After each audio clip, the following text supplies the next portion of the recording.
சிவகங்கை மாவட்டம் கீழடியில் 55 நாடுகளைச் சேர்ந்த தமிழர்கள் பங்கேற்ற பிரம்மாண்டமான சமத்துவ பொங்கல் விழா இன்று நடைபெற்றது. ரைஸ் அமைப்பின் ஏற்பாட்டில் கீழடி அருங்காட்சியகம் அருகே உள்ள தென்னந்தோப்பில் திரண்ட வெளிநாடு வாழ் தமிழர்கள் பாரம்பரிய உடை அணிந்து பொங்கலிட்டு தங்களது ஒற்றுமையை வெளிப்படுத்தினர். இந்த விழாவில் கல்லூரி மாணவிகள் பங்கேற்று நடனமாடி கொண்டாடினர்.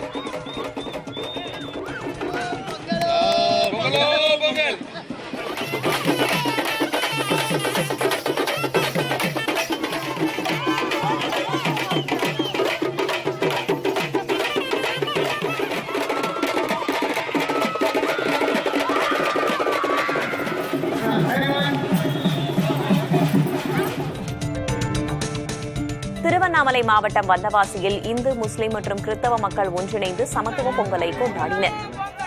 கீழ்சாத்தமங்கலம் கிராமத்தில் அனைத்து மதத்தினரும் ஒன்றாக இணைந்து சமத்துவ பொங்கலிட்டு வழிபட்டதோடு அனைவரும் ஒன்றாக அமர்ந்து பொங்கல் உண்டு மகிழ்ந்தனர்.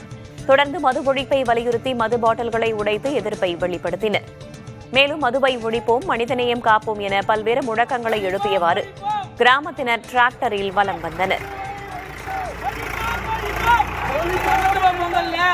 மது ஒழிப்பு தான் எங்களுடைய முக்கிய கொள்கை.